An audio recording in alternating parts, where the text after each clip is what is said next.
Eu já sei. Você clicou neste vídeo porque você também quer encontrar respostas para a sua vida. E principalmente respostas que vêm de Deus, não é verdade? Você não aguenta mais viver tanta humilhação. Pois bem, este vídeo vai muito te ajudar. Porque também eu passei por fases muito difíceis na minha vida.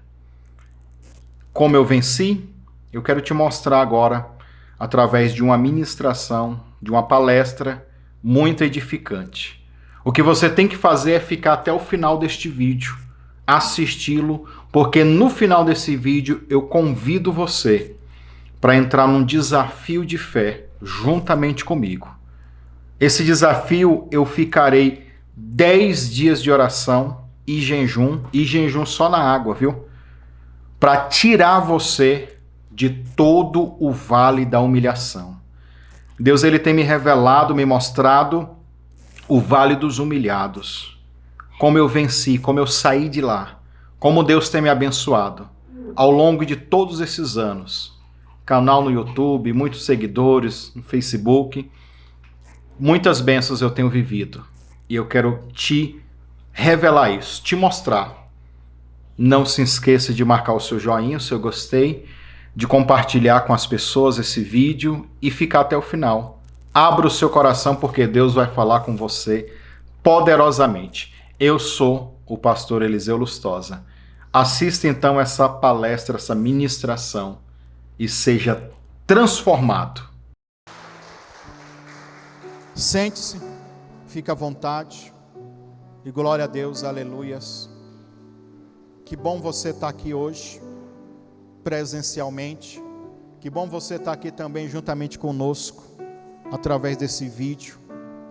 Eu quero trazer uma palavra de Deus ao coração de cada um de vocês. E o nosso tema é saindo do vale da humilhação. Diga comigo, saindo do vale da humilhação. Nesta ministração, antes de entrar no texto, a introdução desta palavra, eu quero que você abra o seu coração. Eu quero que você preste bastante atenção nessas palavras, porque eu tenho certeza que Deus vai falar com muitas pessoas aqui hoje. Não só os presenciais, mas também quem está acompanhando conosco nesse vídeo. Talvez tem pessoas que clicaram no vídeo esperando respostas de Deus. E eu quero que você fique até o final. Porque no final eu vou falar para vocês sobre um propósito de 10 dias de jejum que eu estou já levantando. 10 dias de jejum só na água. Eu fiz isso há muitos anos atrás. Que era justamente para mim sair da humilhação. Foi algo que eu nunca tinha feito antes.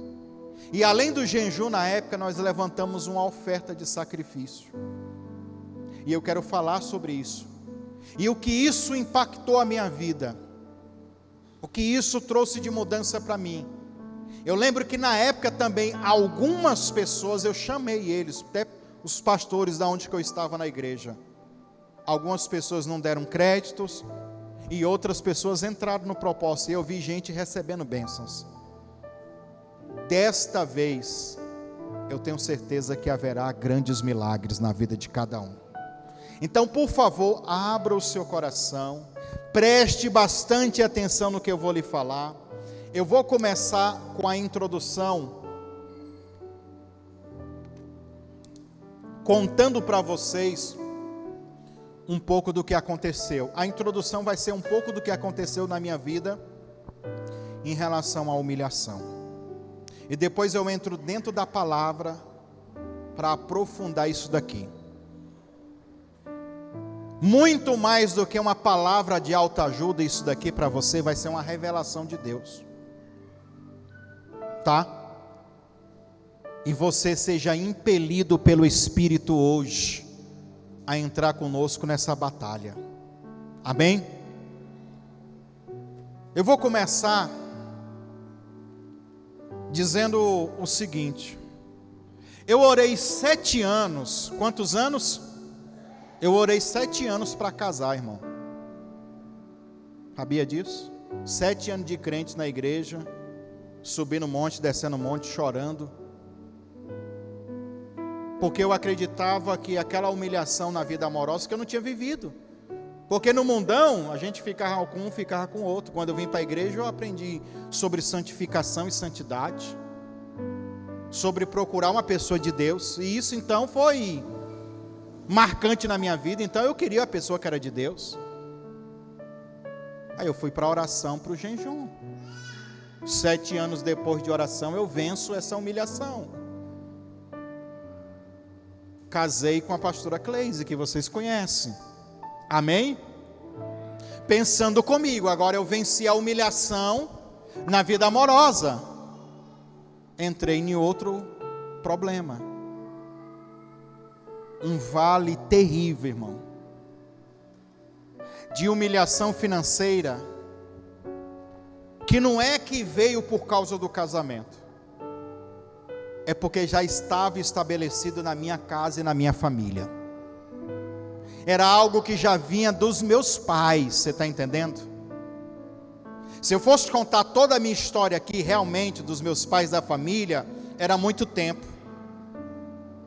Mas é como se eu já tivesse nascido dentro desse cativeiro da humilhação.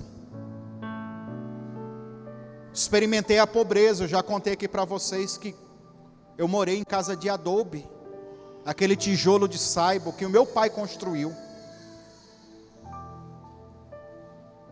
Muita pobreza, muita necessidade. Meu pai e minha mãe tiveram 10 filhos. Hoje nós somos 7, porque 3 faleceu quando era bebê ainda. Tinha um casal de gêmeos e uma criancinha nova. Mas família grande. Casei. Tudo quanto é tipo de dívida eu adquiri. Quando chegou 8 meses, eu já disse aqui para vocês também, 8 meses de casado, eu achando que eu estava feliz. Irmão, cartão de crédito, dívida com gente cobrando, estourou tudo, acabou tudo. Estava contando para uns irmãos lá no Rio de Janeiro, que eu tive lá no Rio de Janeiro agora, semana passada, que esses dias atrás, o ano passado,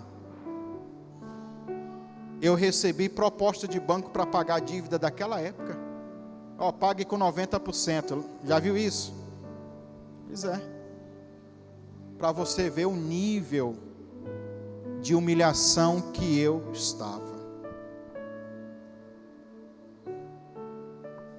Com 8 meses, falei para a pastora, vamos fazer uma agenda, falei para minha esposa, né? Vamos fazer uma agenda, a gente foi para o Paraná, nós ficamos 1 mês no Paraná. Curitiba, Colombo, pregando com agendas fechadas. Pensei comigo lá, Deus vai usar os homens de Deus lá, para liberar grandes bênçãos financeiras, ofertas boas. O que eu fiz? Vamos para consagração, jejum, oração, consagração. Antes de ir para essa viagem, nós vamos ver lá grandes milagres acontecendo. E foi isso que a gente fez, irmão. Como um bom crente, um bom pastor, oramos, nos consagramos para Deus curar pessoas, para Deus fazer milagres, prodígios e maravilhas. E a gente chegou lá e Deus fez milagres, prodígios e maravilhas. Muita gente curada, muita gente liberta, muita gente recebendo de Deus. E eu pregando 3 dias em igreja, recebendo R$100 por 3 dias pregado. Resultado, vou resumir, 1 mês, eu e a pastora Cleise e a Letícia, bem pequenininha, nós só conseguimos voltar do Paraná, porque o último pastor, o pastor Sebastião, saudoso pastor Sebastião, lá de Colombo, da igreja quadrangular, ele resolveu dar para a gente toda a oferta que entrou nos 3 dias que eu preguei lá, que foi exatamente R$1.000. Paguei as passagens de ônibus para a gente voltar e não sobrou quase nada, porque senão não tinha dado nem para a gente voltar, irmão. Quando a gente voltou dessa viagem foi o limite, acabou, não, Não quero mais saber de igreja, não quero saber mais de Deus, não quero saber de casamento, nada. Irmão, foi uma briga. Resumindo, nesta mesma semana que eu voltei, eu até pedi divórcio para a pastora. Não aguento mais não. Não dá não, essa vida para mim não dá. Fiquei 7 dias na casa da minha mãe. Não, e ela ia lá, eu falava, não, esquece, mulher. Vamos embora.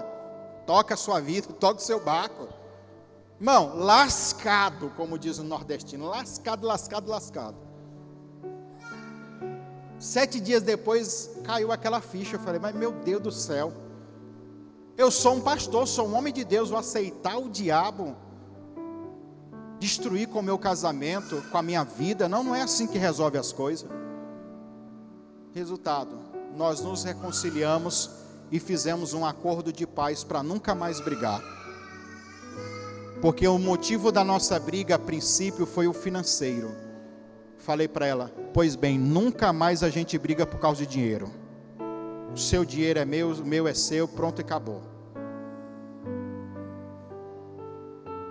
Tudo bem, reconciliamos. Vida que segue. O cativeiro, o lugar de humilhação permanecia ainda, gente.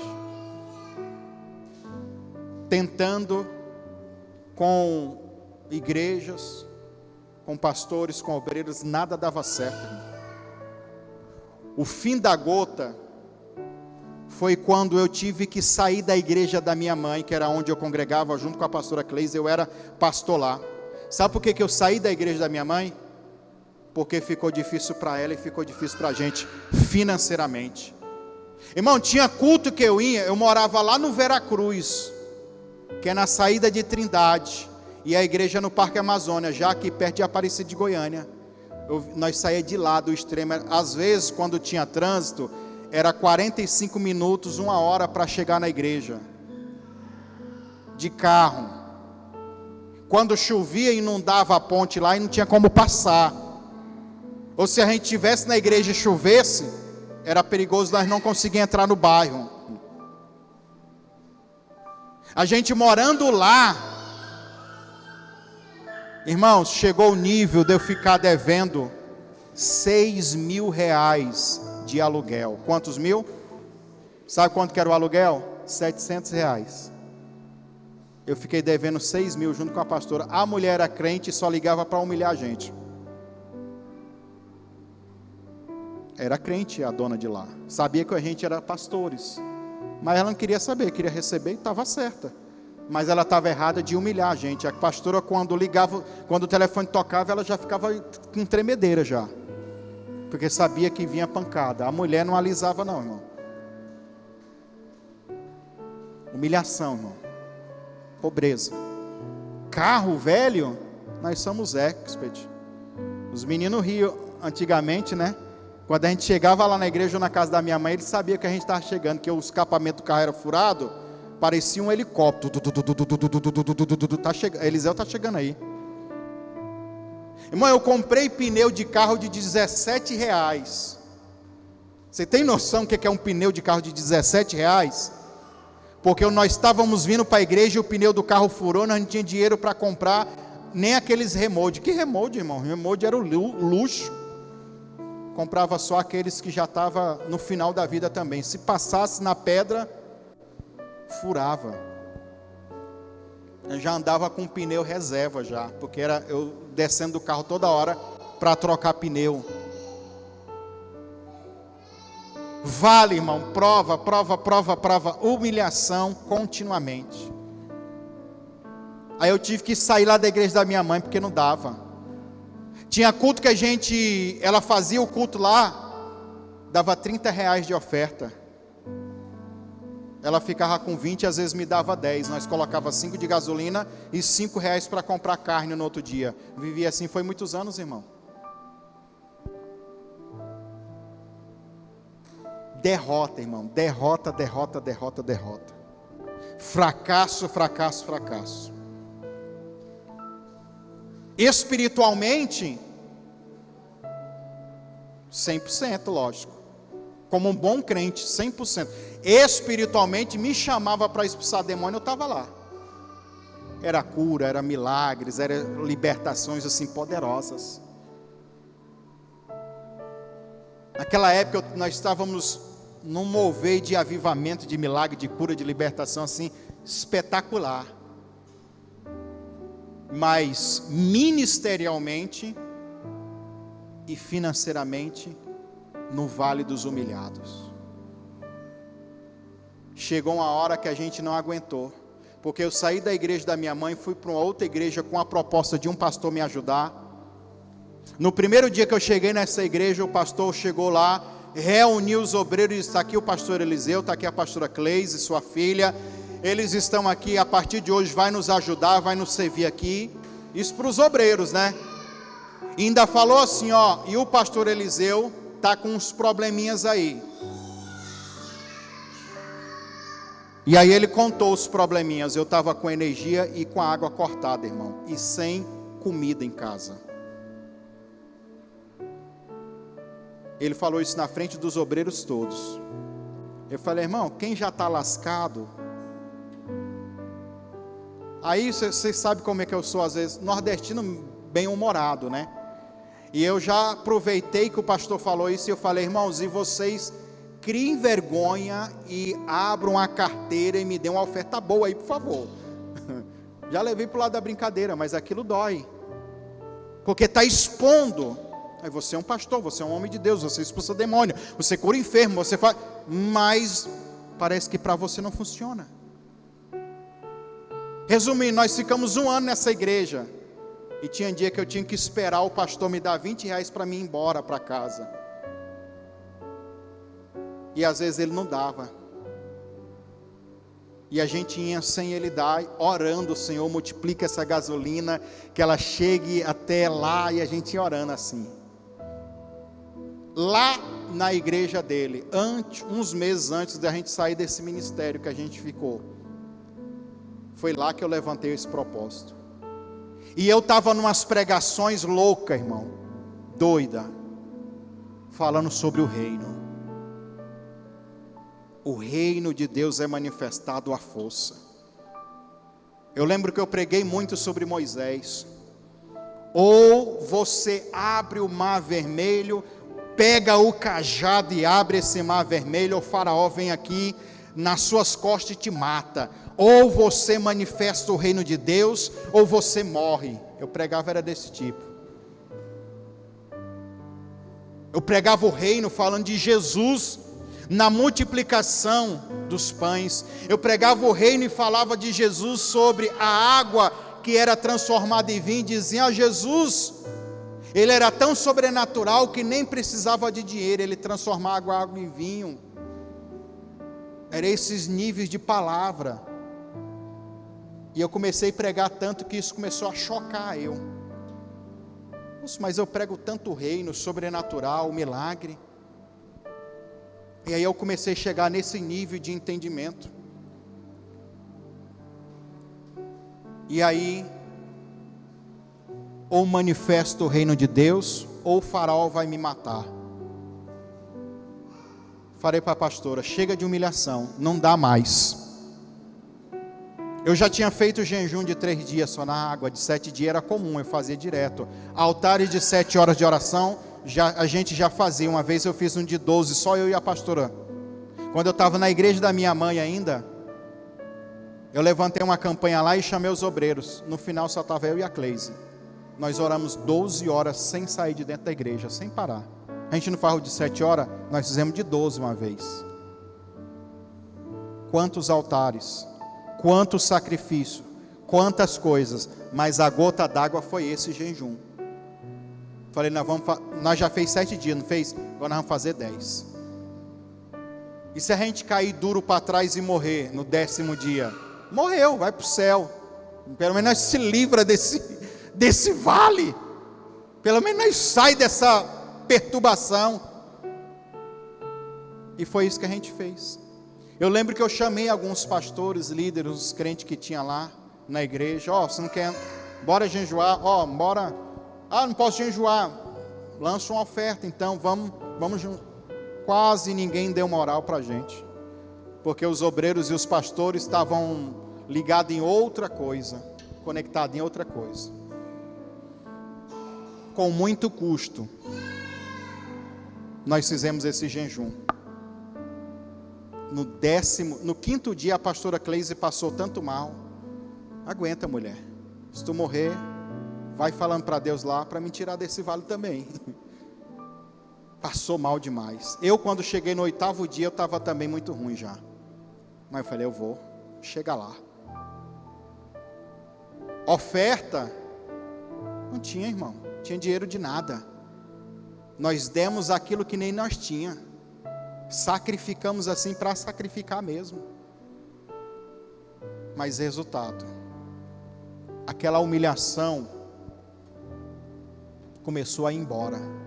Porque 6 meses depois desse jejum e dessa oferta de sacrifício que nós fizemos, o nosso canal que nós tínhamos começado a iniciar ele, na verdade já tinha um monte de tempo que ele estava online lá, tinha alguns vídeos já, mas do nada, quando a gente fala do nada, a gente sabe o que é, né? O milagre. Começou a pegar visualização e viralizou. Dentro de 1 ano depois desse propósito, nós já estávamos com a vida estabilizada financeiramente.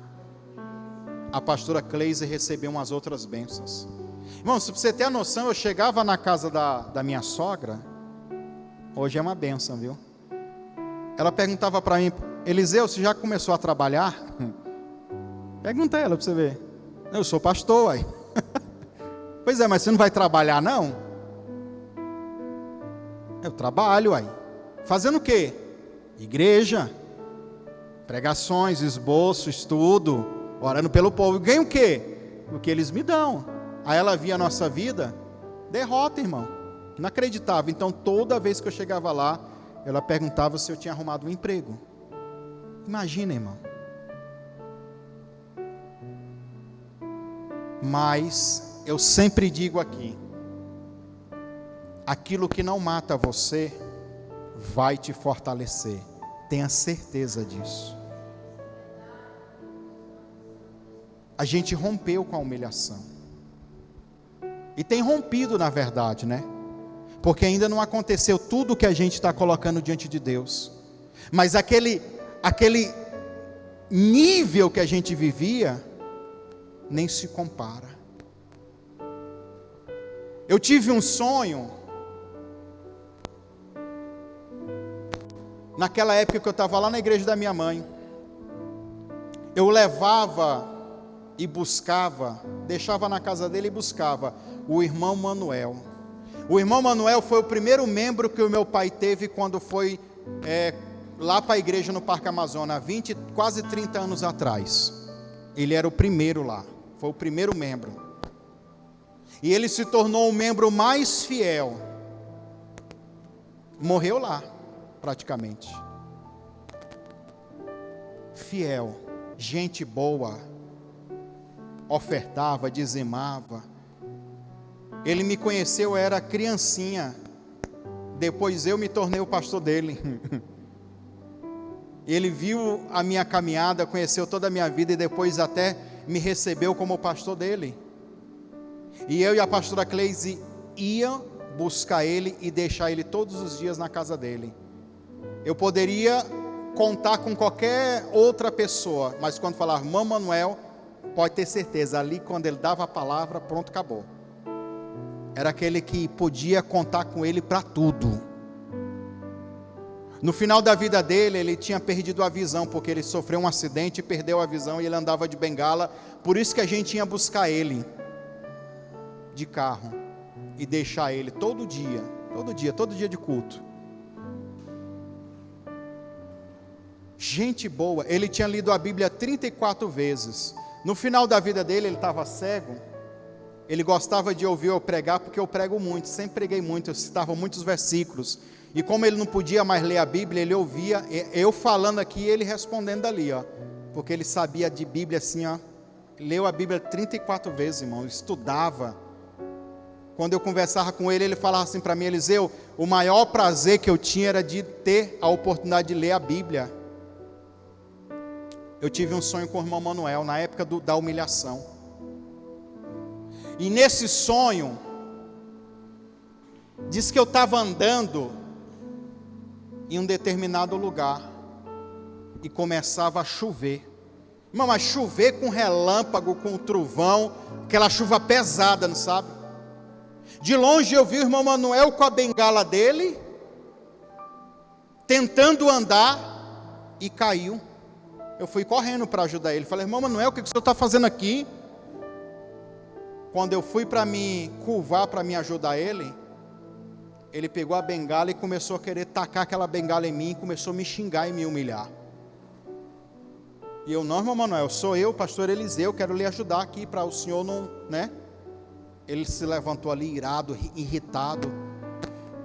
Naquela irritação, naquela raiva dele, ele foi para atravessar a rua, irmão, um carro ia vir para pegar, eu segurei ele, e ele me xingando, irmão.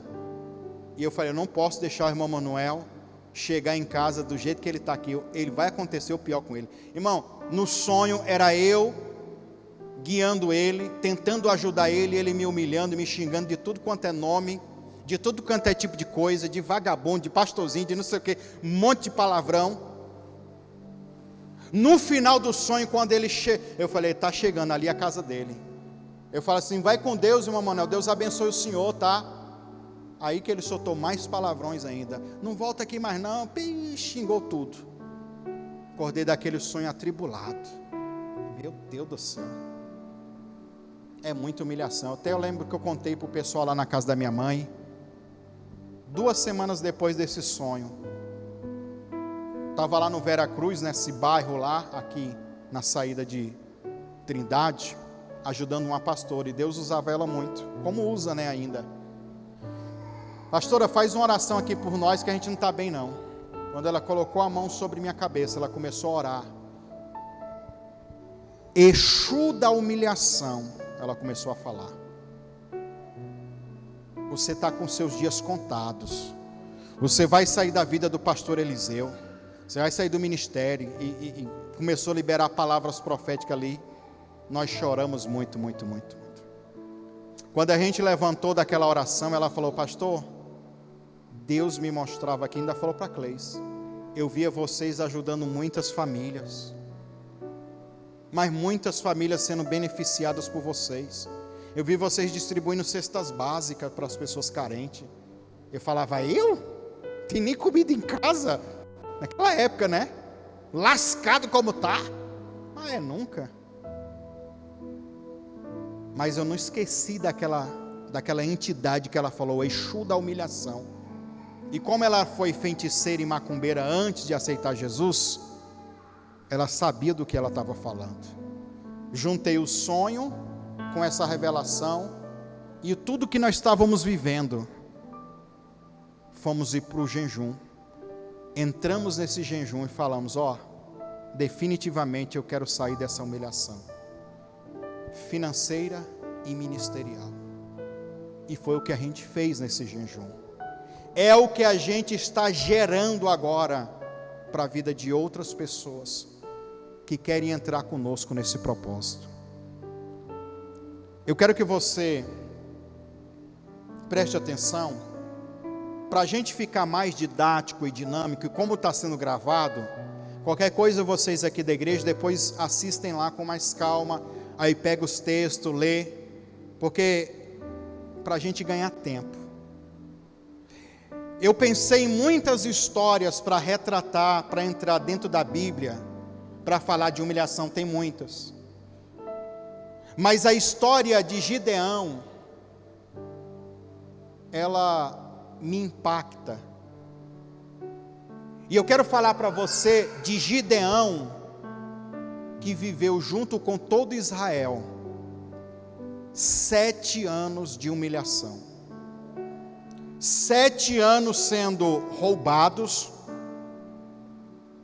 humilhados, derrotados, destruídos completamente, por causa dos medianitas.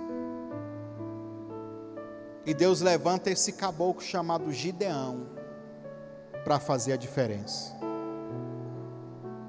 Eu vou ler aqui, Juízes capítulo de número 6, o versículo 1 e o 2.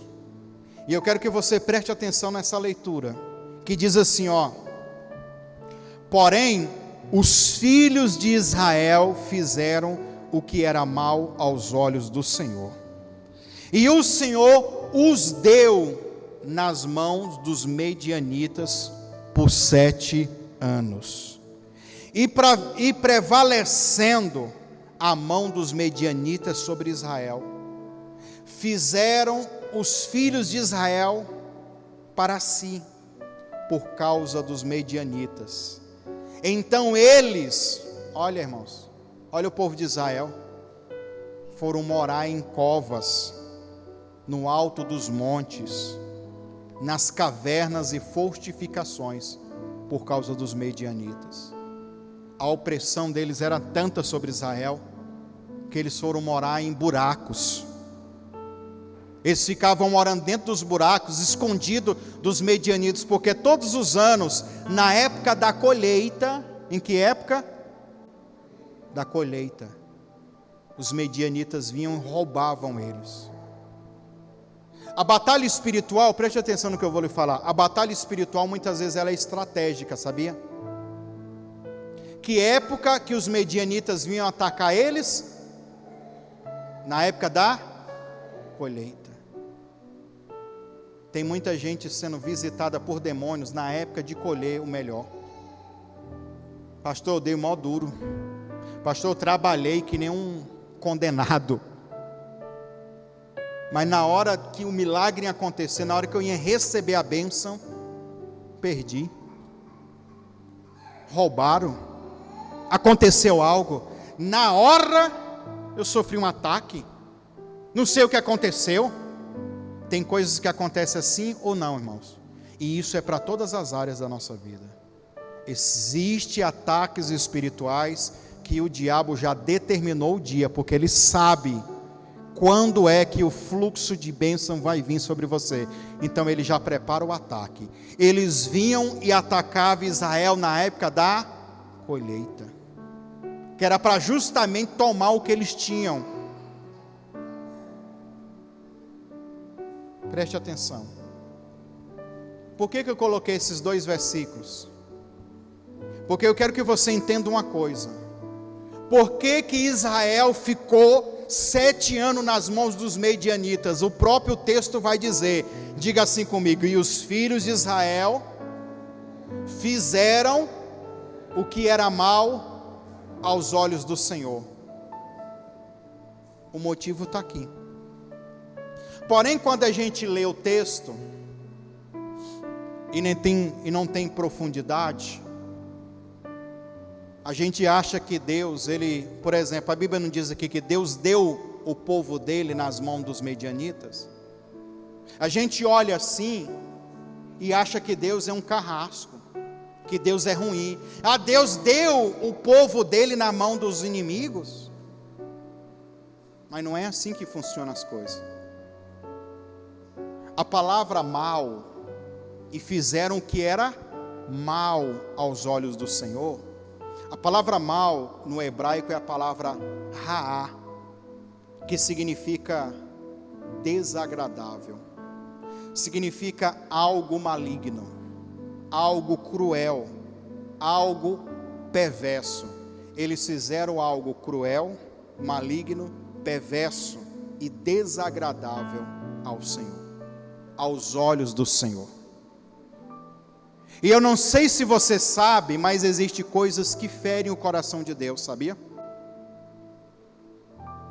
Eu não sei se você sabe que o Espírito Santo, o próprio Deus, é uma pessoa que possui sentimentos, que inclusive um dos sentimentos que Ele tem por mim e por você é os ciúmes. Ele tem ciúmes da gente, porque Ele quer que a gente seja dele totalmente. E dentro de um relacionamento nós queremos ser totalmente de Deus. É ou não é? Às vezes a gente não consegue. Essa palavra raá, que significa mal, ela tem um sentido figurado. Eu sempre gosto de pregar e mostrar a pessoas o sentido figurado. O que é algo que os olhos de Deus viu que fez ele desagradar o povo? Sabe qual que é o sentido figurado? é algo que causou tristeza, é algo que causou angústia, é algo que trouxe um dano. Olha as outras palavras: adversidade. Olha as outras palavras: miséria, aflição, desprazer, calamidade. Então, quando o povo fez o que era mal aos olhos do Senhor, causou no próprio coração de Deus angústia, tristeza. Em resposta a isso, Deus, Ele resolve entregar Israel na mão dos medianitas. Quando a gente lê esse texto e Deus deu, por que o Senhor fez isso? Não, você feriu o coração dele, o que ele faz o quê mesmo? Mas o deu não é só deu. A palavra Deus é a palavra, ou deu melhor, a palavra Natan, no hebraico, que significa entregou, significa definiu. Olha essa tradução, quanto que é boa: permitiu. Quando o Senhor deu, na verdade Ele permitiu que os medianitas reinassem sobre Israel, dominassem Israel. Ele permitiu. No sentido figurado dessa palavra, nós encontramos Ele rugiu bem alto, ou rosnou. O sentido figurado dessa palavra, Ele chorou. Quando Deus entregou e disse assim: ó, medianitas, pode pegar eles, era com lágrimas, irmãos, coração doendo, com lágrimas, porque Deus ama o povo dele.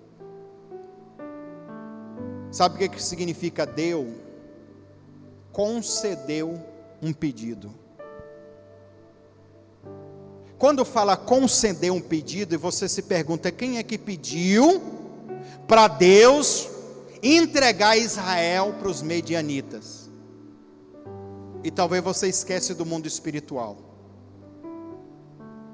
No mundo espiritual existe um adversário, um inimigo, é o opositor seu. O diabo, ele continuamente está no mundo espiritual pedindo, gerando argumentos contra você. Olha lá o que ela fez, olha lá o que ele fez, olha lá, olha aí, olha o comportamento, julga ele. E Deus, irmãos, Ele é o reto juiz. O certo é certo para Ele, mesmo que doa no coração deles, mesmo que ele chore, Ele tem que entregar às vezes, porque isso vai ensinar as pessoas também. Ele só pode mudar um decreto dele entregar quando alguém se levanta para defender.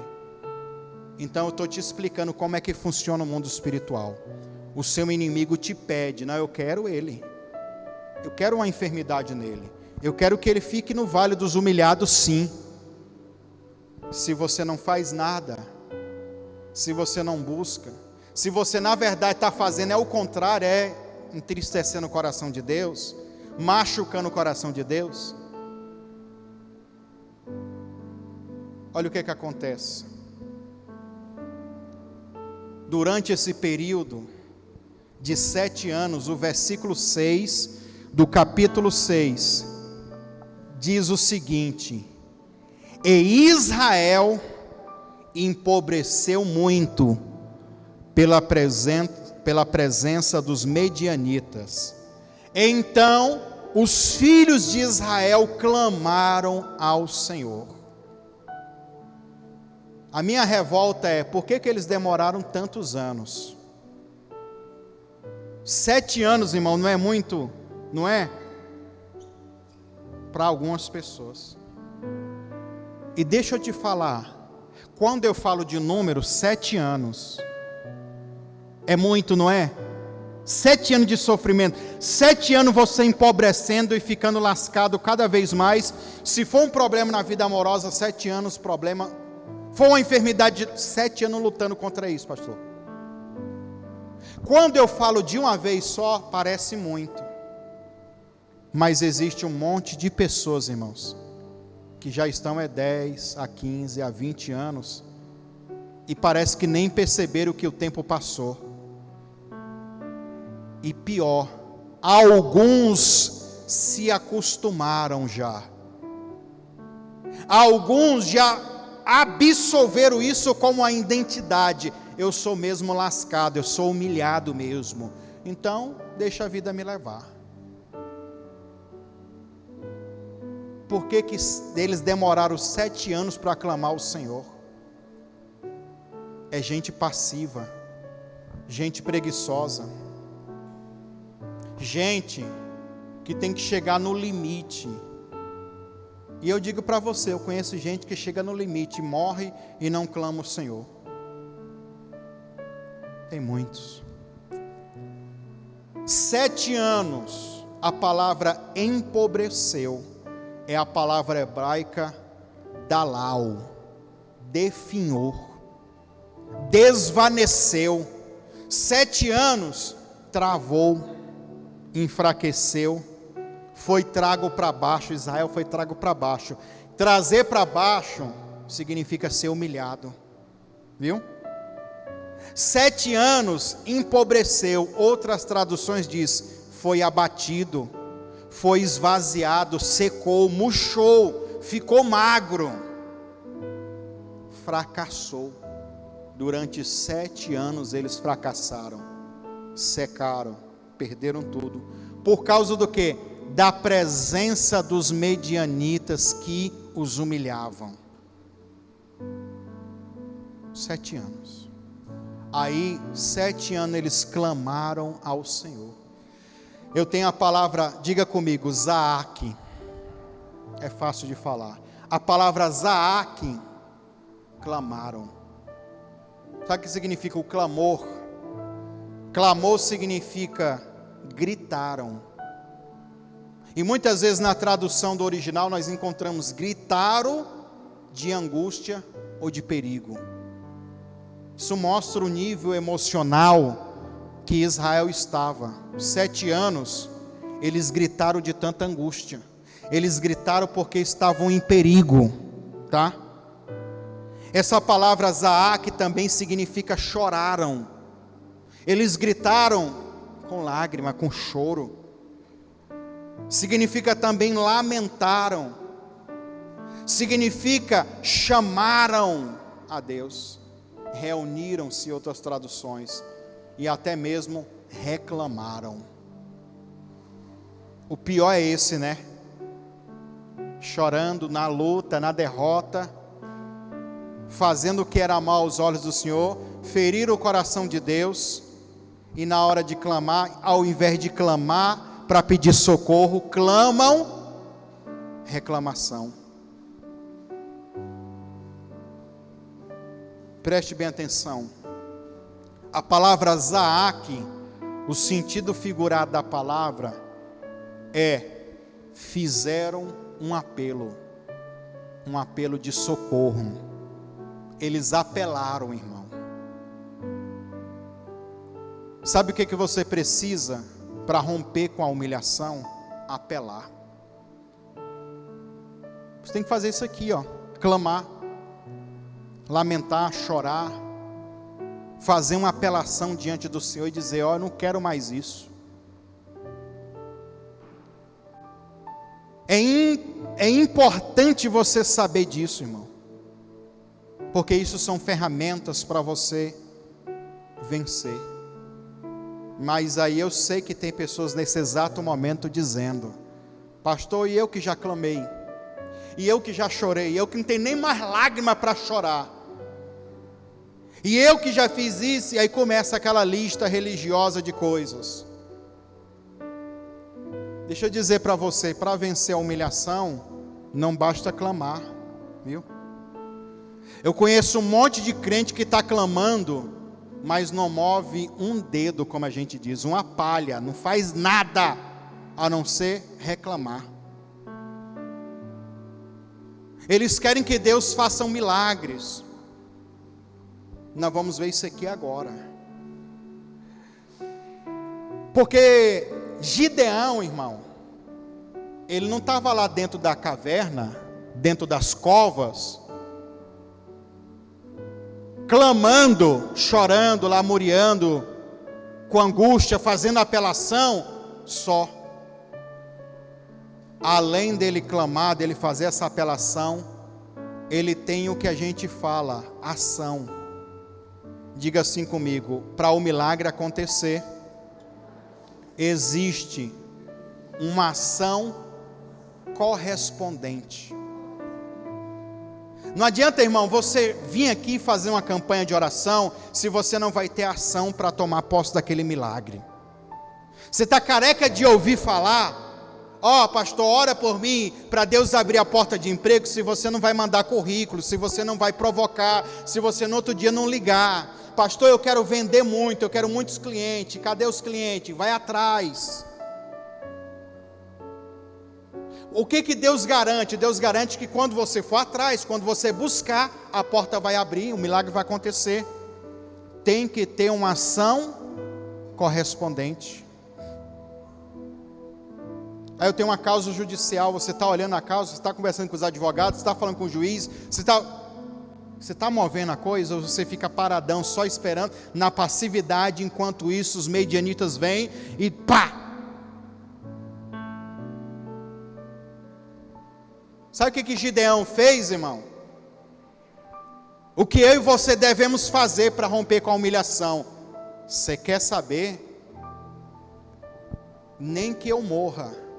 Porque, irmãos, se os medianitas pegam ele lá em cima, eles ficavam dentro das tocas, dentro dos buracos. Quando ele saiu, os medianitas podiam pegar ele. Se pegasse, matava. Se eu ficar aqui, eu vou ficar pobre, com fome, lascado. Vou subir lá. Olha o que a Bíblia diz. Juízes capítulo 6, versículo 11 e 12.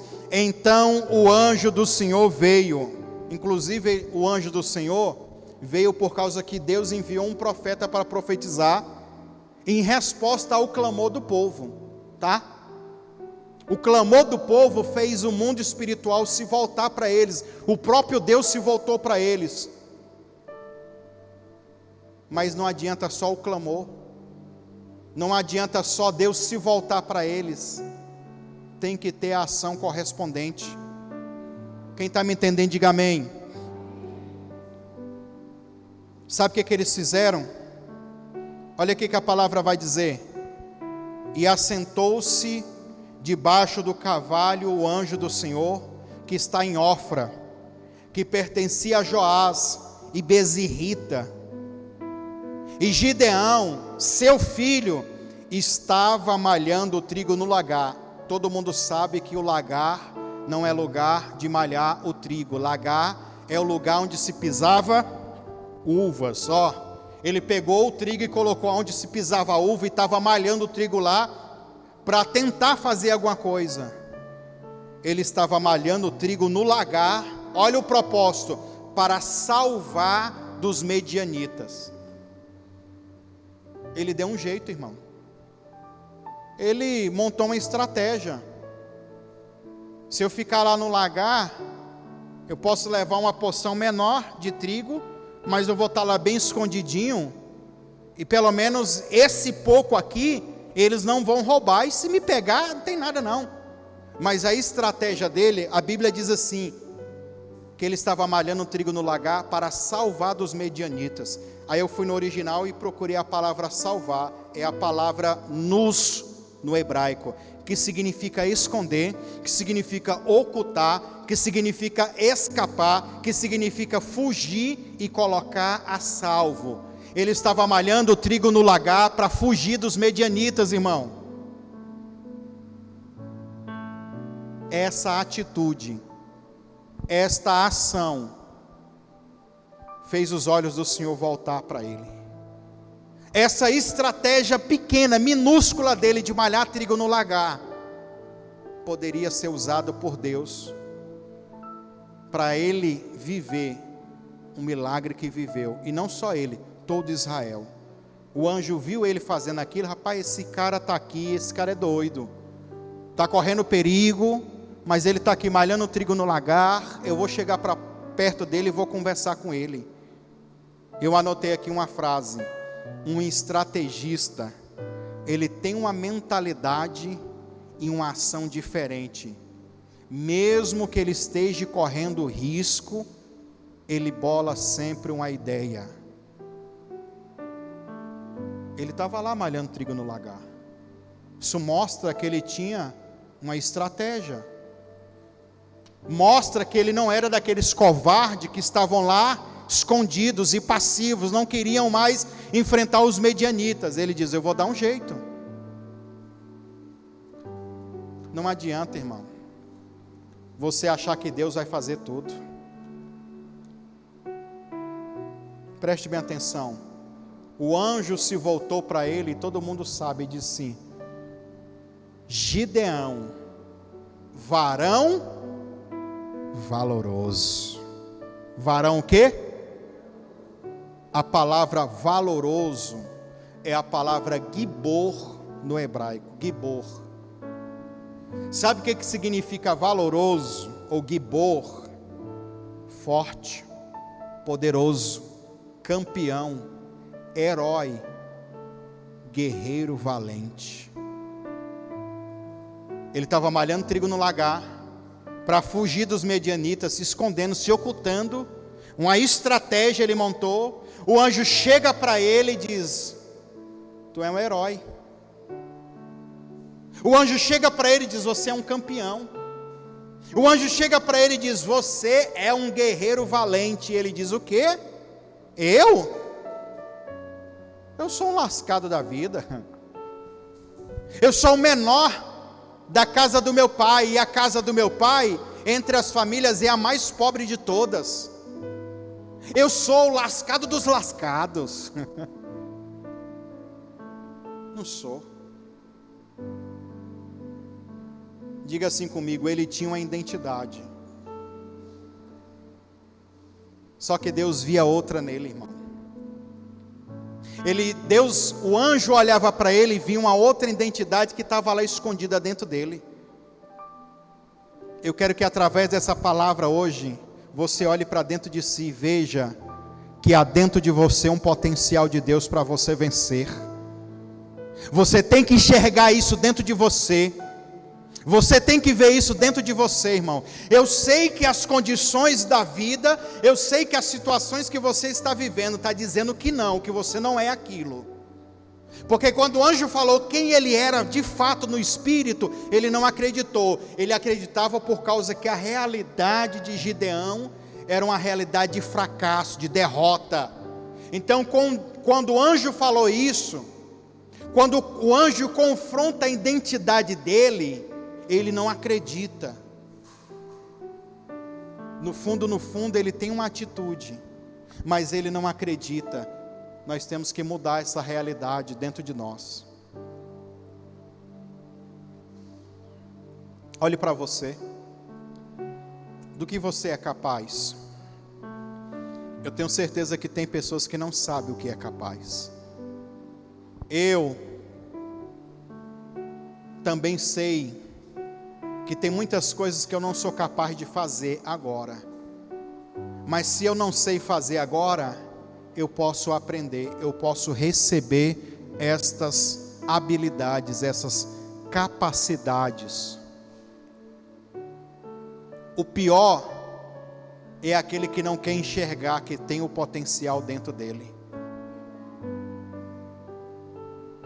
É aquele que já se entregou, que Deus está falando: você é forte, você é poderoso, você é uma mulher de Deus, você é um homem de Deus, e o diabo vem: você é um derrotado, você é um fracassado, você é um pecador, você é isso, e você acredita mais no que o diabo fala para você, ao invés de você acreditar naquilo que Deus acha de você.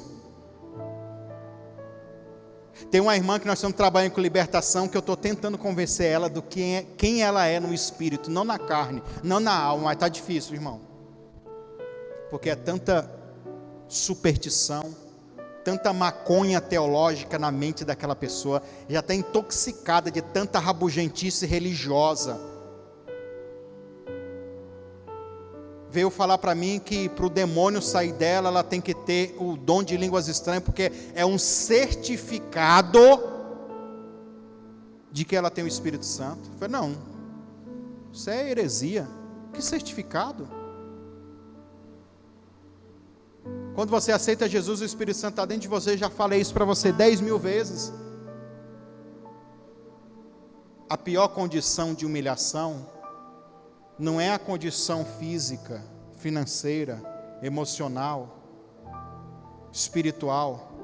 A pior condição de humilhação é aqui na sua mente. Quando o diabo convence que você é humilhado, pronto e acabou. Ele coloca um ponto final. Humilhado, ponto final. Você acredita naquilo. Porque em toda a sua vida, ou em todo esse período, você está sendo humilhado.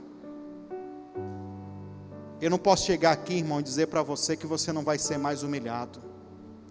Porque a humilhação também tem propósito de Deus. Ela vai te fortalecer.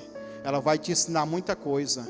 E principalmente a humilhação vai te ensinar a ser humilde. Porque só vence a humilhação quem é humilde. Quem reconhece, quem obedece ao Senhor. Quem está pronto para fazer como Gideão, que vai receber um monte de comandos aqui. E Gideão sai para fazer aqueles comandos. Ele obedece. Ele não quer mais aquele estado de vida de humilhação. Ele quer sair daquela. Sabe que esta palavra, olha quem você é. Olha o que o anjo estava querendo dizer para Gideão. Gideão, varão valoroso, homem valoroso.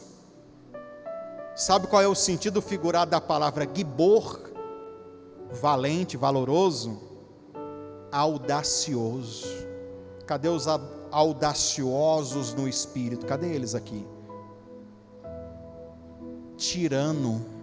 Você sabe o que é uma pessoa tirana? Pessoa braba. Eu vou lhe explicar agora para que servem esses sentimentos. Ousado. Ousado. No sentido figurado, ser um valoroso é aquele que se comporta com orgulho. Eu até anotei uma expressão excelso, que tem um termo em inglês, Excel. Lembra do programa de computador Excel? Tem um programa, tem? Esse termo vem do latim, excelere, que significa subir, ser eminente, ou significa um lugar alto, uma torre forte. Olha quem é Gideão no espírito. Na mentalidade, não, eu sou o menor da família. E a minha família é a menor de todas. Olha aqui, ó. Existe uma identidade quem é você no espírito, e existe uma identidade quem é você na sua mentalidade. Para você viver a mentalidade de quem você é no espírito, você tem que se convencer na mente de que esta identidade de quem você é no espírito é para ser vivida também na sua mente. Quem está me entendendo, diga amém. Se convença. Eu posso ter artrite, artrose, osteoporose, posso mancar, posso ser caoi, posso ser vesgo, posso andar de cadeira de roda, posso não ter uma arruela, mas no espírito eu sou forte. No espírito eu sou audacioso, eu sou um tirano, eu sou valente. E o que eu preciso para vencer a humilhação e as batalhas espirituais? Saber quem eu sou no espírito. E além de saber quem eu sou no espírito, saber quem eu sou em Deus. Mas além de saber quem eu sou no espírito, saber quem eu sou, quem é Deus, eu tenho que ter uma atitude correspondente. Porque eu posso ser um tirano, eu posso ser um ousado, eu posso ser alguém que se comporta com orgulho, alguém alto, alguém forte, mas ser capacho do diabo e da humilhação. Eu poderia pregar aqui sobre a unção do touro selvagem. Ai pastor, que maluquice é essa? Salmos 92, Davi disse: Tu me destes a força do touro selvagem. Touro selvagem, irmãos, é aquele boi, aquele touro que não é domesticado. Tem a imagem daquele touro que não tem como, você botar ele no cercado, ele quebra tudo. Não dá para laçar, não dá para fazer nada, ele é selvagem.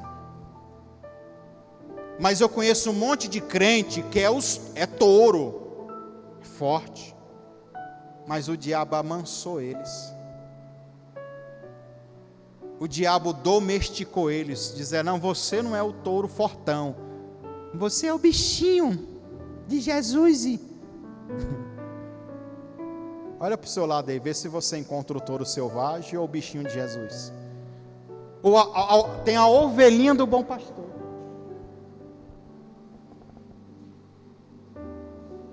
Tem coisa, irmão, que não é com a ovelhinha do bom pastor que você vai romper. É no touro selvagem mesmo, é quebrando tudo. Ou eu rebento esse espírito de humilhação, eu saio desse negócio, eu saio. Olha aqui o que a Bíblia vai dizer. Juízes 6:13. Mas Gideão respondeu: ai, Senhor, se o Senhor é conosco, por que tudo isso sobreveio? O que é feito de todas as suas maravilhas que os nossos pais contaram, dizendo: não fez o Senhor subir o povo do Egito, porém agora o Senhor nos desamparou e nos deu nas mãos dos medianitas. Olha aqui para mim, irmão, tem uma revelação para você. A identidade. Gideão, ele não consegue ver força nele, Deus vê. Você é um valente, você é um herói, você é um campeão. Eu? Não. Eu sou o mais pobre, o mais menor da família que é a mais lascada de todas, mais miserável, mais pobre de todas. Eu sou o pior dos piores. Deus não, você não é o... Além dele questionar, olha a mentalidade, irmão, que tem que mudar. Além dele questionar quem ele é e não aceitar aquilo, porque ele não entende, depois ele aceita, tá? E vai ver que Deus é com ele, porque ele tem um memorial de coisas, de obras que Deus fez na família e com o povo dele. É só isso que desperta.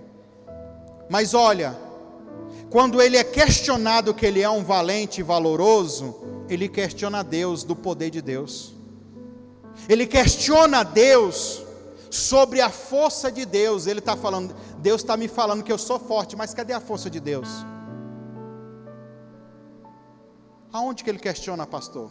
Aqui. Cadê as tuas maravilhas que o Senhor fez? Cadê os milagres que não acontecem mais na nossa vida? Os meus pais me contaram que grandes milagres aconteceram da saída do Egito até chegar em Canaã. Isso mostra a mentalidade das pessoas que estão dentro do vale dos humilhados. A vida humilhou tanto que a fé dessa pessoa enfraqueceu. Ele não vê mais força nele, não tem mais força para orar, não tem mais força para jejuar, não tem mais força para fazer nada. É aquele ponto final que o diabo colocou.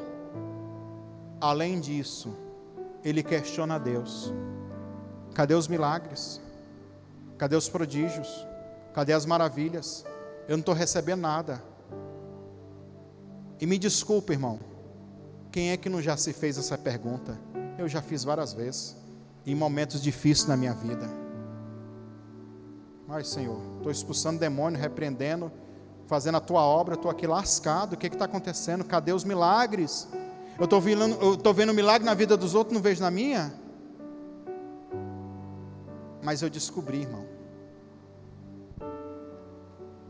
eu descobri que eu tenho que saber quem eu sou. Eu descobri que eu tenho que tomar posse desta identidade que Deus está falando que eu sou. Eu quero que você tome posse dessa identidade, quem você é no Espírito. Sabe por quê? Gideão, sabe faz o quê? aonde está a sua força, Deus? Cadê as tuas maravilhas? Sabe qual é a resposta do anjo?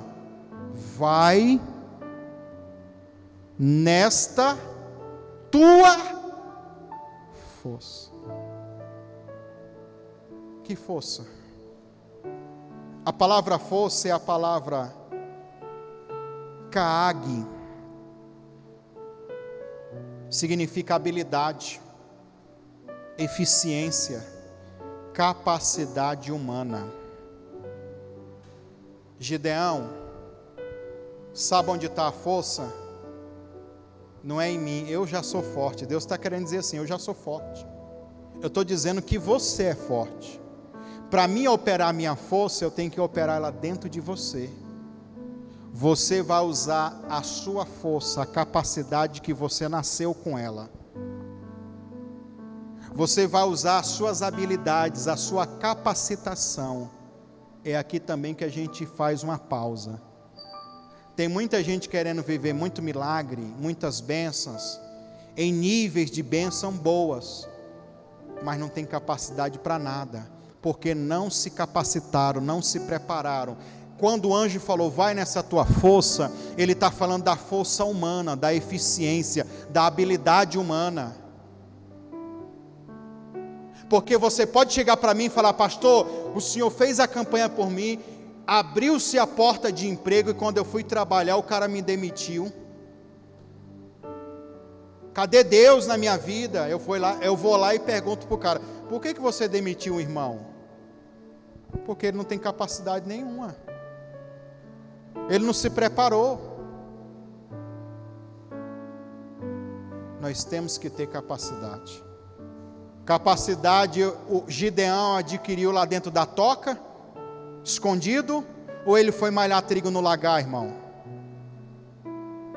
Para mim vim pregar para vocês aqui hoje, fazer um esboço como esse, ó. Ter o reconhecimento, o respaldo que a gente está tendo no Brasil e nas nações. Eu fiquei só em casa, só coçando, como a gente diz, sem fazer nada, irmão. Ou eu me capacitei e tenho me capacitado?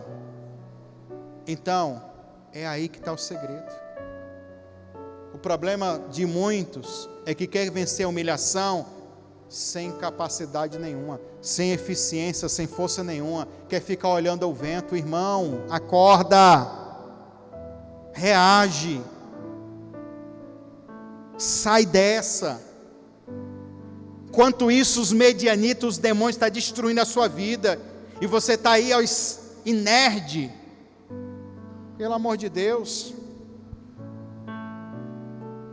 vai nesta tua força, e livrarás Israel das mãos dos medianitas.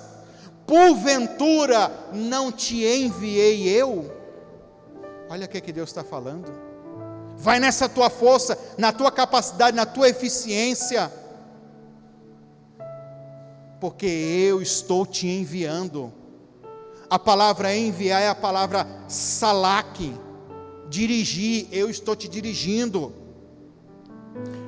Significa colocar à frente. Eu estou colocando você à frente, Gideão. Significa disparar. Eu estou disparando você. Significa lançar. Eu estou lançando você, Gideão. E dependendo da expressão, é lançar com urgência, viu? Significa atirar. Gideão, eu estou te atirando. E muitas traduções, irmão, dessa palavra é atirar com um dardo, atirar como uma flecha e até como uma bala. É um tiro. Pá, você é a bala, eu estou atirando. Pá, vai, Gideão. Por acaso não te enviei eu?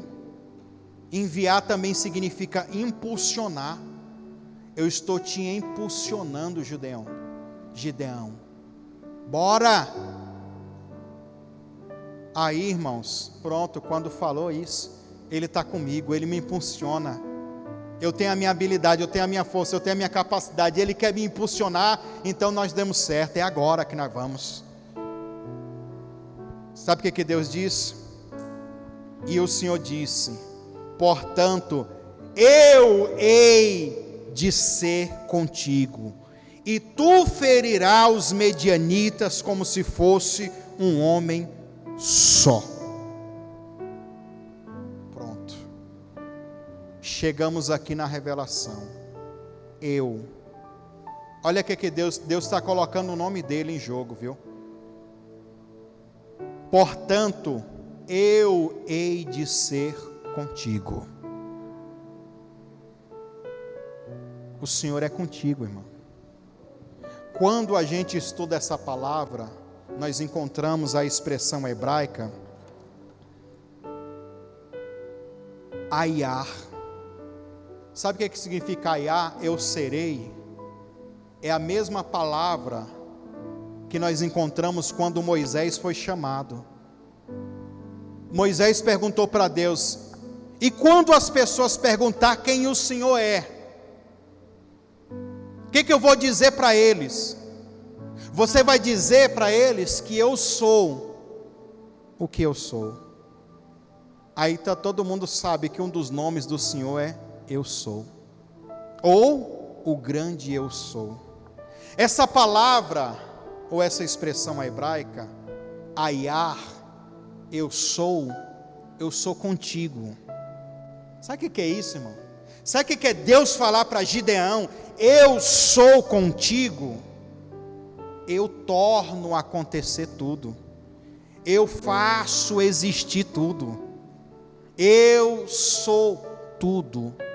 A palavra do Senhor que diz que tudo é para Ele e por Ele foi feito todas as coisas. Basicamente fala: Deus, Gideão, acredita que eu sou contigo. Se você está comigo, você está com tudo, Gideão. Pega a tua força, a tua eficiência, a tua capacidade, a tua habilidade, que agora eu estou dizendo para ti, eu estou contigo. Essa expressão, eu sou quem eu sou, de Êxodo capítulo 13, versículo 14, ela também pode ser traduzida como eu sou o que serei. Moisés pergunta para Deus: e o seu nome? Eu sou o que serei. O que isso implica? Deus está dizendo que Ele é, no passado, Ele era já, no futuro, Ele será, não muda, é o imutável, Ele permanece do mesmo jeito, Ele é antes de toda a existência, Ele já existe. Quando Deus fala, eu serei contigo, eu sou, a pergunta que eu faço para vocês aqui, tanto os que estão me assistindo como os que estão presencial, o que é que você quer que Deus seja na sua vida? Ele está já lhe respondendo: eu sou o que sou. Se você estiver faminto, Ele é aquele que vai te alimentar. Se você estiver triste, Ele está dizendo, eu sou o teu consolo. Se você está pobre, Ele é o que te prospera. Ele disse lá no livro de Joel, diga ao fraco que eu sou forte. Se Deus está falando, eu serei contigo, irmão, você está com tudo agora. Nós entendemos quem somos no Espírito, através da identidade de Gideão. Assuma essa capacidade, assuma essa identidade. O orgulho, eu vou ler um versículo sobre o orgulho que se encontra em Provérbios 29 e 23, que diz assim, o orgulho do homem o humilha, mas o espírito de humildade ou de humilde, ou uma pessoa humilde, tanto faz as expressões ou as traduções, o humilde, ele obterá honra. O orgulhoso ele é humilhado. O humilde, ele é honrado. E se eu te falar hoje que o orgulho ele pode ser usado como uma arma de batalha espiritual, você acredita? Diga comigo, orgulho usado como uma arma de batalha espiritual. É isso que eu estou fazendo. Porque o orgulho ele tem duas faces. Quantas faces? A fase ou a face negativa e a positiva. A negativa, porque a palavra orgulho, ela quer dizer, a expressão hebraica é a gaava, significa arrogância, altivez, inchaço. A face negativa do orgulho é a pessoa que é altiva, é a pessoa que é arrogante. O estado espiritual está dizendo aqui a expressão inchado, ó, só de ar, orgulho, isso é negativo. Mas a mesma palavra, ela tem um sentido positivo. Sabe qual é o sentido positivo de orgulho? Diga assim comigo: excelência, alteza, majestade e expansão. Olha aqui, a palavra orgulho também pode ser traduzida como excelência, alteza, majestade. Inclusive quando fala majestade, se fala até dos ornamentos finos, tá? Das vestes reais, porque dizia sobre orgulho e expansão, tá? Agora você vai entender, para a gente finalizar. Quando o anjo do Senhor estava dizendo para ele assim: Gideão, você é um homem valoroso. Lembra que eu falei aqui as expressões tirano, audacioso, ousado, ou aquele que se porta como orgulho? O único orgulho que você deve carregar é de quem você é no Espírito. Só isso. Quem você é, irmão? Você é muitas coisas. Isso tudo que eu acabei de falar de Gideão, você também é, pelo Espírito Santo que há dentro de você. Você é mais do que vencedor. Você é lavado, você é remido, você é salvo, você é rei, você é sacerdote, você é homem e mulher de Deus. Se orgulhe disso. Você quer ver uma vez que eu usei o orgulho para enfrentar o diabo? Estava contando lá no Rio de Janeiro isso aqui. Olha aqui, irmão, o orgulho, ó. Uma vez um demônio lá em Umas manifestou numa mulher lá. Ô demônio atrevido, irmão. Vou te matar. Vou matar essa filha sua. Vou acabar com tudo. Mano, mas eu já estava numa raiva. Aí eu fiquei com mais raiva dele ainda. Eu falei assim para aquele demônio: você vai me matar? Faz isso agora. Chama toda a capirotagem, todos os demônios do inferno. Chama todos eles agora. Chama o mais forte. Chama o teu chefe aí agora. Fala para ele me matar aqui num infarto, num derrame, não sei. O que vocês quiserem. Me mata aqui agora. E ainda disse mais: demônio, os obreiros estavam tudo aqui. E eu não tenho um monte de pecado, vocês não sabem meus pecados? O demônio falou: eu sei, cada um. Aqueles que eu faço escondido, sei. Me mata então. Não posso. Não pode por quê? Aquele de branco está do seu lado. Aí eu falei, por isso mesmo. Porque eu sei quem eu sou no espírito. Na carne eu sou esse cara pecador, chato, rabugento. Na carne eu sou, mas eu sei quem eu sou no espírito. E o que eu tenho no espírito, irmão, sobressai as capacidades que ainda estão em desenvolvimento da minha alma, da minha mente, do meu intelecto. Porque no espírito eu já sou, não é que eu vou ser, eu já sou. Uma hora eu vou trazer mensagens mais sobre isso, porque a Paulo diz assim, ele predestinou, ele remiu, ele salvou, mas a palavra de Deus, ele glorificou. Está falando de nós, que quando Deus nos chamou, ele já glorificou. Aonde está essa glorificação? Ela já está no seu espírito, irmão. Quando o anjo olha para ele, o anjo vê quem ele é no espírito.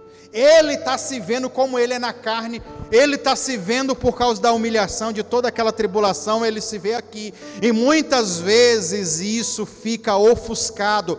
É o que nós chamamos de cegueira espiritual. O diabo não quer que você saiba quem você é no espírito, meu irmão. Porque se você souber quem é você no espírito, você vai fazer maravilhas. Quando Gideão entendeu isso, você sabe, ele venceu a guerra. Ele venceu a guerra. Palavra orgulho. Nós vamos finalizar agora, para a gente orar com força. Eu anotei 2 versículos, mas como já está muito tempo, eu vou ter que deixar muito assunto para lá. Estou pulando coisas aqui, tá? Do esboço. A pastora Cleide já fez assim para mim ali umas 3 vezes. Preste atenção. Deuteronômio 33, 29. Certo? Deuteronômio 33, 29. Quem eu sou no espírito é a identidade minha. Deus diz para Gideão, eu serei contigo. Ele está dizendo, eu sou. Quem Deus é? Uma das coisas que Deus é, tem a ver com orgulho, tá? Bem-aventurado tu, ó Israel. Quem é como tu? Um povo salvo pelo Senhor. O escudo do teu socorro. Está falando que o Senhor, o escudo do teu socorro. Olha esse texto é muito lindo. O que Deus representa para Israel? O escudo do teu socorro e a espada da tua majestade. Por isso, os teus inimigos te serão sujeitos a ti, e tu pisarás sobre eles em suas alturas, nos montes, nas terras. Em outras traduções eu estou dizendo. Você não entendeu, né? Deus, para você, Ele é aquele que te salva. Ele é o teu escudo de socorro. Diga comigo, e a espada da tua majestade. Essa é a tradução da João Almeida. Olha o que a tradução da King James atualizada vai dizer. Como tu és bem-aventurado, o mesmo versículo, tá? Como tu és bem-aventurado, ó Israel. Quem é como tu? Ó povo, cuja salvação vem do Senhor, Ele é o teu abrigo, glória a Deus, Ele é o teu socorro, e a tua espada vencedora e gloriosa. Os teus adversários se ajoelharão diante de ti e suplicarão por misericórdia, e tu tomarás das suas terras. O que implica romper com a humilhação? Eu saber quem eu sou no Espírito e saber quem Deus é comigo, e quem Deus é, e Ele está comigo. Quando a Bíblia diz que Deus, aqui nesse texto, Deuteronômio 33, 29, diga assim comigo: espada de majestade. A mesma palavra majestade, ela é a palavra hebraica para orgulho.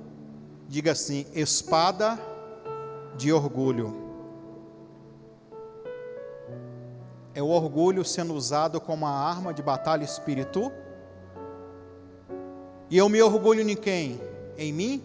Nas minhas obras? Não. Em quem Ele é. E por Ele está comigo. Por que eu disse para aquele demônio: me mata? E depois que ele disse que eu não consegue? Porque eu sei quem Ele é, irmão. Ele é a minha espada do orgulho. Eu me orgulho por Ele ter morrido naquela cruz por mim. E por me disponibilizar qualquer que seja a bênção que eu quero conquistar, seja qualquer vitória, o que eu tenho que fazer é usar essas ferramentas e esse entendimento. Se Ele é a espada de orgulho, eu vou pegar essa espada, irmão. Espada, em outras traduções, ao invés de ser espada de majestade ou espada vencedora, gloriosa, nós temos também a expressão espada de triunfo. Então correlaciona a Deus, Ele sendo uma espada de orgulho. Tem um monte de coisa que eu pulei aqui, vou deixar para lá. Jeremias, esse aqui eu já preguei aqui para vocês, mas tem algumas pessoas que chegaram agora no canal, na página, que tem que conhecer isso aqui. No ano passado nós fizemos a campanha dos altares de oração, e o altar era de Jeová Shabaoth. Quem lembra quem é Jeová Shabaoth? Diante de Deus, sinceramente, vocês estão aqui, quem já ouviu falar de Jeová Shabaoth faz assim, quem lembra? Metade das pessoas. Você não sabe quem é Jeová Shabaoth? Eu vou lhe explicar aqui agora, se prepare. Jeová Shabaoth é a expressão chamada o Senhor dos Exércitos. Todas as vezes que você lê na Bíblia essa expressão, o Senhor dos Exércitos, no original é Jeová Shabaoth. Amém? Quem Ele é? Como Ele é? O que Ele tem para mim? Como eu posso usá-lo? Como eu posso enxergá-lo? Me dá uma visão, pastor, de quem Deus é. Vou lhe dar aqui agora. Jeová Shabaoth. Liga isso com a espada de orgulho, tá? Preste atenção. Jeremias 50, 25. Eu vou ler na tradução do João Almeida, mas eu já vou traduzindo e criticando, que nem eu fiz da outra vez. João Almeida diz assim, ó: e o Senhor abriu o seu depósito e tirou os instrumentos da sua indignação, porque o Senhor, Deus dos exércitos, então quando você encontra essa palavra, o Senhor dos exércitos, ou Deus dos exércitos, Jeová Shabaoth, tem uma obra para realizar na terra dos caldeus. Essa é a tradução da João Almeida. O ruim é que essas traduções, quando você não tem acesso ao original, ou quando você nem quer pesquisar, você lê isso aqui e passa desapercebido. Mas isso daqui é uma revelação tremenda que Deus tem nos dado. Quem é o Senhor dos Exércitos? Diga assim: lá no céu existem depósitos.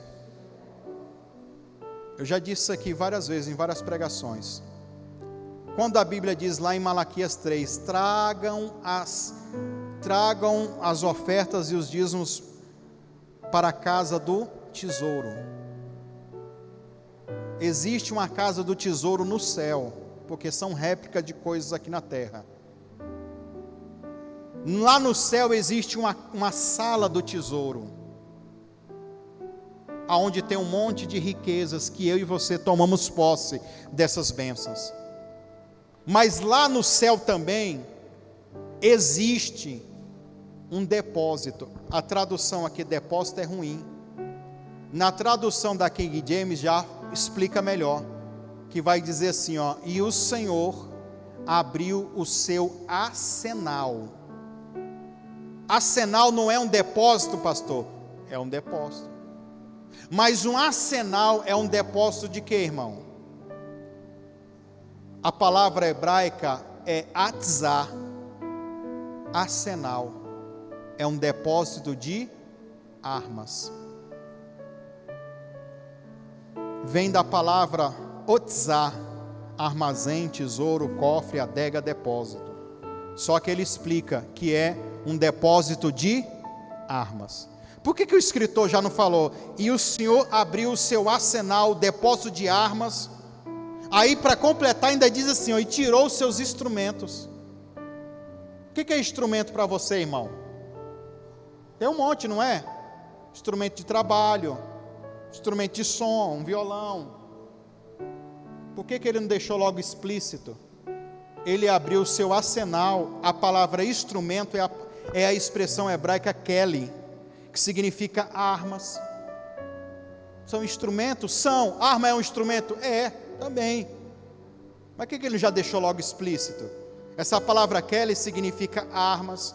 Aí vem as outras derivações, instrumentos, utensílio, artigos, bagagem, ferramenta, móveis, mobílias, tudo isso. Mas se ele abrir um arsenal, o que vai ter lá? Armas. E a Bíblia está dizendo que ele pegou as armas de indignação. Eu quero que você visualize agora Deus armado. Lá no céu tem um depósito que ele abre, entra, pega um monte de armas. E o texto está dizendo que ele diz assim, e o Senhor, depois de ter se armado, vai fazer uma visitinha, um trabalho lá na Babilônia. O que ele vai fazer lá, irmãos? Imagina, ele não vai pregar amor, vai? Com arma? O que ele vai fazer? Ele vai fazer a mesma coisa que Isaías diz aqui, ó, no versículo 13. Diz assim, ó, Isaías 13, do versículo 1 ao 6. Babilônia, palavra de Isaías, filho de Amós: alçai uma bandeira sobre o monte elevado, levantai a voz por eles, acenai-lhe com a mão, para que entre pelas portas dos nobres. Eu dei ordem aos meus, Deus falando, tá? Que santificassem. Sim, já chamei os meus poderosos para executarem a minha ira. Nós temos dois exércitos, diga assim, os poderosos do céu e os da terra. Os do céu são os anjos, você representa o exército do céu. Já mandei os meus se santificarem e já chamei os meus poderosos. Imagina, irmão, aqui a mesma expressão vai ser a mesma linguagem para a mesma coisa que Jeremias está dizendo, para executarem a minha ira, os que exultam com a minha majestade. Os que exultam com o quê? Com a minha majestade, com o meu orgulho.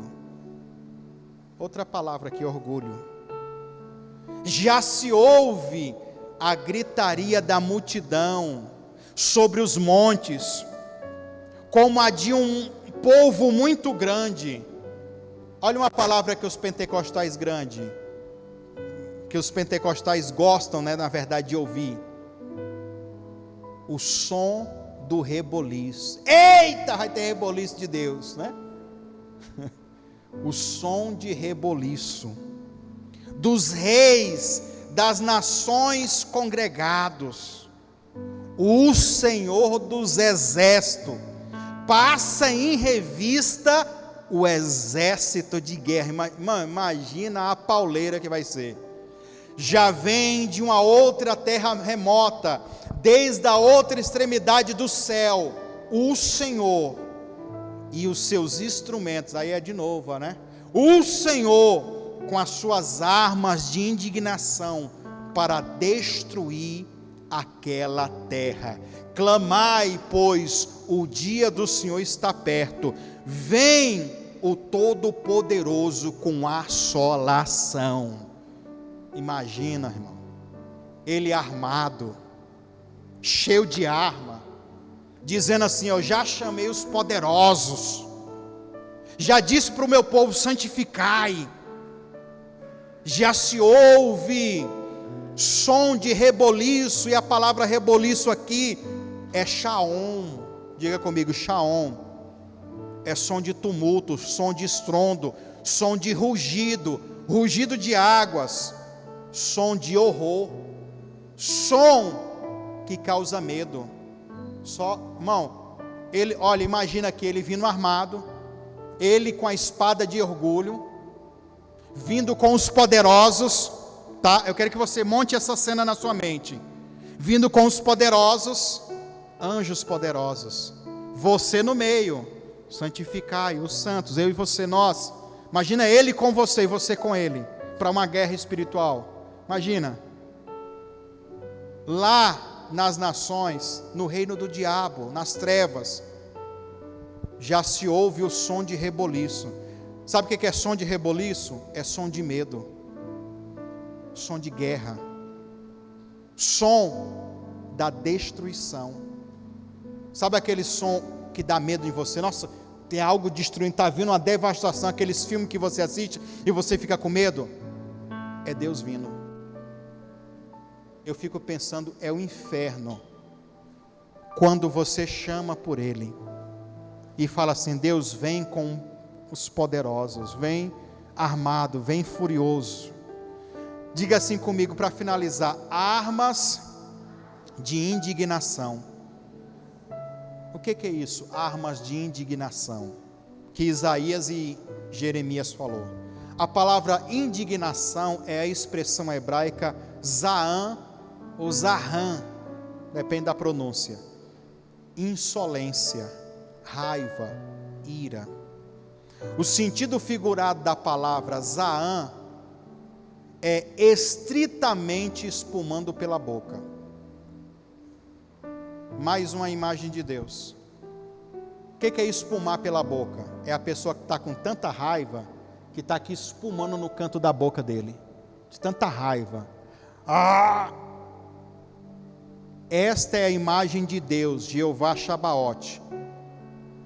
Armas de indignação. Ele está tão furioso que está espumando pelo canto da boca. Ele está vindo armado. Ele vem com os poderosos do céu e da terra.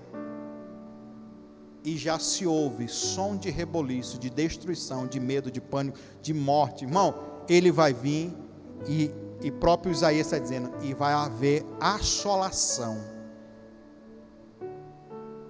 Quando você invoca Jeová Shabaoth, irmão, para destruir uma feitiçaria, uma macumba, um trabalho feito, e você tem essa percepção de quem ele é, e de quem você é no Espírito, isso daqui potencializa uma unção tão grande, que os demônios vão dizer: não, contra esse daí, ele sabe quem é ele, ela sabe quem é ele, todo mundo no mundo espiritual, os demônios já te conhecem, e você sabe quem é Deus. Armas de orgulho, o orgulho usado positivamente, não é o orgulho para ser arrogante, altivo, soberbo, passar por cima dos outros, não. É o orgulho, sabe qual é o orgulho que vai te fazer vencer? É o orgulho de saber quem você é no Espírito e saber quem Deus é. finalizo. Não adianta também saber quem você é, saber quem Deus é, você ter habilidades e não usá-las, e não fazer nada. Gideão, depois que ele muda a mentalidade dele, ele vence a guerra, porque ele vai agir. Nesta campanha agora nós vamos partir para a parte final. Eu estou chamando pessoas para um voto, para sair da humilhação. Como que eu consegui romper? E estou conseguindo romper. Depois que eu entendi de quem eu sou. Quem você é, irmão, depois dessa pregação? Qual é a sua mentalidade? Qual é a sua visão? E quem Deus é? E lembrem, Ele diz, eu sou contigo. Imagina agora com essa mentalidade, com essa visão. O que eu tenho que fazer agora, pastor? Diga comigo, uma ação correspondente de quem eu sou. Eu estou chamando pessoas para entrar num voto de oferta. Eu vou jejuar 10 dias só na água e vou levantar uma oferta e estou chamando pessoas para fazer isso, para usar como adoração. Quem está aqui na igreja, vai ser rápido aqui agora, e quiser, no final fala com a pastora Cleise ali. Job, põe aquele número aí. Os irmãos do YouTube, da internet, tem um monte já que já sabe disso. Tem um número que aparece na sua tela aí agora, é o número do WhatsApp. O valor mínimo para você participar desse voto não é obrigado, e você não vai pela emoção, porque você entendeu essa palavra. O que nós vamos fazer no mundo espiritual? O valor mínimo de R$300, que ainda, olha aqui, você pode parcelar. Esse é o valor mínimo, tem outros valores. Se você falar assim, pastor, eu quero entrar nesse voto porque eu quero participar dessa bênção, desse sacrifício, desse propósito, eu quero ter essa ação correspondente. O que eu tenho que fazer? Quem está aqui presencialmente vai conversar com a pastora Cleise no final. Aí eu vou te mandar um vídeo que eu já gravei, falando o nome de cada um dos votos, inclusive o de R$300, eu coloquei aqui, ó, até escrevi aqui. O de R$300, nós estamos levantando 300 pessoas. Ai, pastor, não vai dar 300 pessoas. Tá bom, mas é o que Deus me mandou. 300 pessoas com um voto de R$300. Por que o 300? Porque os 300 representam os 300 de Gideão que venceu a batalha. Os 300 na Bíblia representam os 300 escudos de ouro de Salomão. Os 300 representam o valor dos 300 denários. Lembra da mulher pecadora que ungiu os pés de Jesus? Judas Iscariotes olhou assim e diz assim, ó, vale 300 dinheiro esse óleo que ela deu, dava para alimentar muitos pobres, mas ela queria fazer era para Jesus, não era para os pobres. 300 representa, sabe o que? As 300 raposas que Sansão, que também foi um dos juízes, capturou, amarrou tochas de fogo no rabo daquelas raposas, bateu assim nelas e disse assim, vá. As raposas saíram com as tochas amarradas no rabo e queimou toda a seara dos filisteus. Ele fez isso com 300 raposas. Olha a estratégia do caboclo, irmão.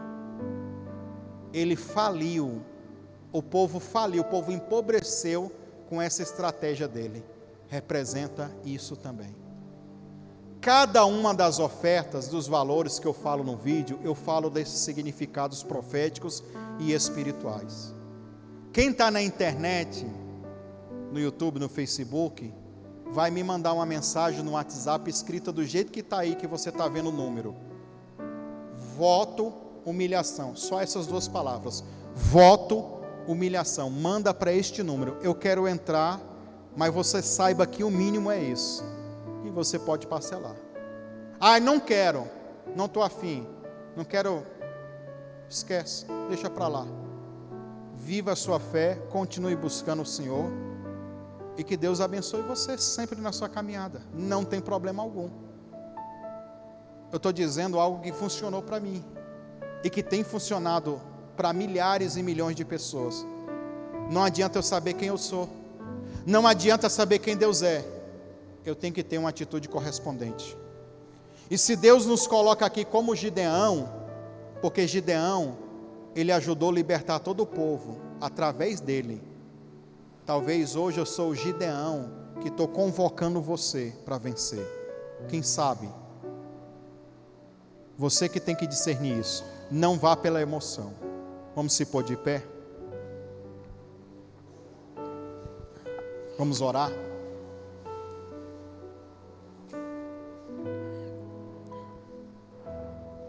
Senhor, eu quero te agradecer, Pai, por cada pessoa que está aqui, presencial, por cada pessoa que está juntamente conosco nessa live, ou assistindo offline depois. Mostra para ele, Senhor, mostra para ela quem somos no Espírito. Revela a essa pessoa, meu Pai, a confiança, o nosso caráter.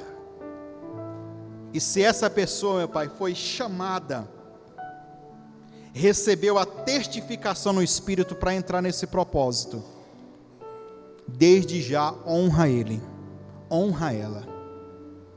Mesmo que essa pessoa diga, eu não tenho a condição, mas eu quero entrar, eu trago à existência o recurso desses votos.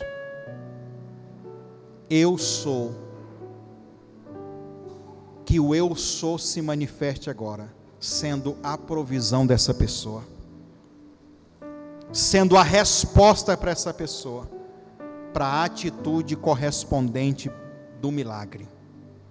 Mobiliza, Senhor, homens e mulheres, e opera com grande poder. Amém e amém. Seja um mantenedor desse ministério. Deposite seu voto de fé, sua oferta, seu dízimo, nas contas bancárias ou através do Pix. Pix Bradesco, 62 984 93 3100, é celular. Pix Banco do Brasil, Pastor Eliseu Lustosa 2, @gmail.com. Pix Caixa Econômica Federal, Pastor Eliseu Lustosa @gmail.com, ou através das contas bancárias: Banco Bradesco, agência 3756, conta corrente 86390, dígito 4. Banco do Brasil, agência 3656, dígito 0, conta corrente 30384, dígito 4. Em nome do Eliseu Lustosa da Silva. Conta da Caixa Econômica Federal, agência 1009, conta corrente 36760, dígito 5. Conta poupança da Caixa Econômica Federal, agência 1009, conta poupança 73442, dígito 3. E se você quiser fazer pelo PayPal, é pastoreliseulustosa@gmail.com. E se você que mora fora do país, você pode estar enviando pelo Western Union, pode estar enviando o comprovante no WhatsApp 5562 984 93 3100. Desde já, agradecemos a sua contribuição e que Deus te abençoe.